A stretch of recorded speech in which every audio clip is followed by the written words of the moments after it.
Bom dia pessoal, me chamo José Vitor, fiquei encarregado de apresentar a oficina de fundição da disciplina de Processos Metalúrgicos de Fabricação do curso de Engenharia Mecânica da UFCG. Essa disciplina é lecionada pelo professor Leonardo Domingos Pereira, né? Essa oficina envolveu um projeto básico de uma polia com 2 sulcos, né? Onde aqui ia ter uma prévia, a gente tem uma prévia da polia, né? Foi feita no CAD Inventor. O material utilizado foi o ferro fundido e ao lado a gente tem um desenho técnico. Esse desenho técnico tem todas as medidas que foram fornecidas pelo nosso professor. Em questão, diâmetro externo da polia, 250 mm, diâmetro do cubo, 86, angulação dos sulcos, 34 graus, distância entre sulcos aqui da parte mais externa, 16,30 mm, espessura dessa alma aqui, 20 mm, e todas essas medidas serviram de referencial para a gente ter, principalmente, a questão da massa, volume, e posteriormente eu vou falar melhor como se procedeu, toda essa questão de volume, massa, no nosso projeto. Em questão das etapas do projeto básico, né, vocês podem ver que tem 4 dessas aqui que estão no simulação. Elas estão grifadas simulação porque elas foram feitas por simulação. A modelagem e a moldagem foram feitas no CAD Inventor, né? A modelagem da peça em si foi feita no Inventor e a moldagem, a criação do molde foi feita no Inventor também, né? A parte da fusão e vazamento foram feitas no EZ Procast, onde a partir do CAD que foi desenvolvida a questão de massalote, bacia de fundição e canais de alimentação. A gente pôde fazer a simulação no EZ Procast para ver como é que ficaria, principalmente a escoabilidade do metal dentro dos canais, questão de porosidade e questão de resfriamento e inclusões de defeitos, né? Falando dessas 4 primeiras, moldagem, a gente fez a modelagem da peça, moldagem, a questão do molde, onde vai escoar o metal líquido, fusão, no caso o metal é aquecido a elevadas temperaturas no forno até atingir o ponto de fusão, no caso do EZ Procast a gente simulou a temperatura de fusão do ferro fundido. O vazamento, o EZ Procast também faz o vazamento do metal líquido no molde, para o preenchimento dos canais e posteriormente a peça, né? Desmoldagem, essa parte é mais mão na massa, onde retira-se o molde, né, para ficar com a peça em si. Acabamento é retiração de rebarbas do processo, né, que o processo de fundição deixa rebarbas, ou seja, tem que fazer um acabamento superficial. E por fim a gente tem a finalização só para tirar a questão de impurezas, né, presente na superfície. Aqui a gente tem a modelagem da polia em si, foi feita no Inventor, no CAD Inventor. Ela foi feita toda no Inventor. Posteriormente eu irei mostrar melhor como foi feita tanto no Inventor e como também no EZ Procast. Posteriormente vou mostrar bem direitinho como foi feito.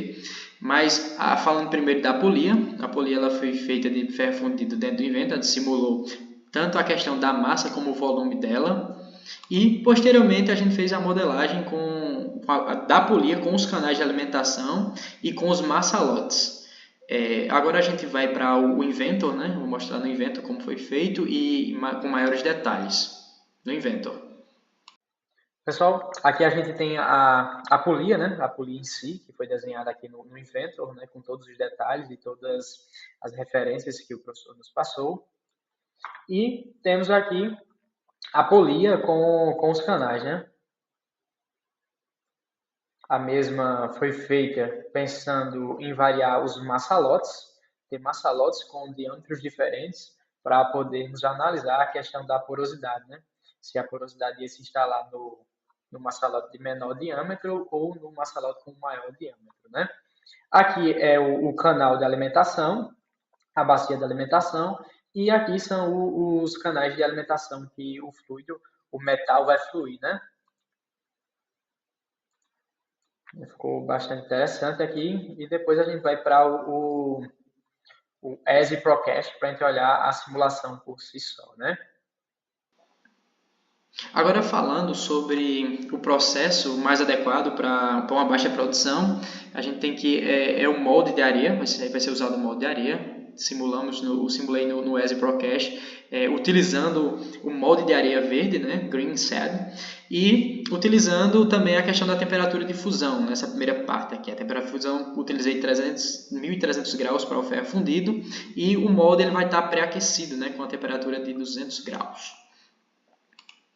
Agora falando sobre a questão das propriedades físicas da peça de ferro fundido, né? Só a polia ela vai possuir uma massa de 8 kg e um volume de 1.457.708,762 milímetros cúbicos, né? E com essa massa de 8 kg. Aqui a gente vê a densidade do ferro fundido, que é de 7,150 gramas por centímetro cúbico, e logo em seguida a gente vai ter as propriedades físicas da peça com os canais e com os maçalotes de ferro fundido, né? No caso, a gente vai ter o seguinte, que o conjunto completo vai ter uma massa de 26,538 kg e um volume de 3.977.373,548 milímetros cúbicos. Ou seja, considerando tudo isso, maçalotes, bacia de alimentação, canal de alimentação, esses dois canais aqui, né? Ele vai ter essa massa e esse volume. No tocante ao volume do sistema mais o alimentador, né, mais o maçalote, alimentador mais maçalote, a gente vai ter o quê? Vai possuir uma massa, esses quatro componentes aqui, né, vão possuir uma massa de 10 kg,538 gramas e um volume de 364.447,19,05 milímetros cúbicos. No caso, o volume vai ser referente a esse maçalote maior, a esse maçalote menor, a essa bacia de alimentação e mais esses dois canais de alimentação. Em relação a como a gente tem que fazer um cálculo, né, de perda, e querendo ou não, a gente vai produzir 2 polias por molde. Esqueci até de falar, a gente vai produzir 2 polias por molde. A gente vai ter que a massa necessária para o preenchimento é de 26,538. Só que a gente tem que considerar uma perda de 1,2, ou seja, a gente vai ter que colocar massa em excesso para poder suprir essa necessidade de 26,548. Fazendo uma regrinha de 3 simples, a gente chega que a massa para preencher esses dois moldes, né? Esses dois moldes de polia, e contando já com a massa dos alimentadores e do maçalote e da bacia de alimentação, né? Vai ser necessário 26,860 kg para um molde com as suas 2 polias, mais os 2 maçalotes e o canal de alimentação e a bacia de alimentação, né?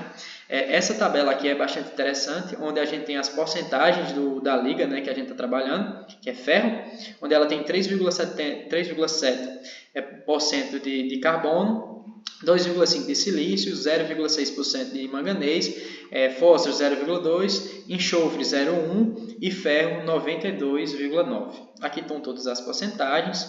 A gente também fez a questão da proporção, a proporção de 85 para 15, né? 85 para metal virgem, ou seja, o gusa virgem, e 15% para o gusa sucata, né? Vimos que de metal virgem a gente vai precisar de 22,831 kg e de metal sucata, o gusa, né, a gente vai precisar de 4,029 kg. Aqui está a questão das porcentagens, né, de quanto massa vai ter de cada componente da liga, né, que compõe a liga, e aqui o somatório. Podemos que somando esses dois a gente chega à massa de 26,860 kg. Essa massa que a gente vai fornecer para poder chegar, né, quando a gente for verter no nosso molde, uma massa de 26,38, que a gente tem que considerar uma perda de 1,2%. Ou seja, a gente coloca em excesso, já considerando que vamos perder tanto para ficar com essa massa aqui de 26,538. Agora, a gente vai para mostrar como foi feito a questão da simulação no software, alguns parâmetros, né?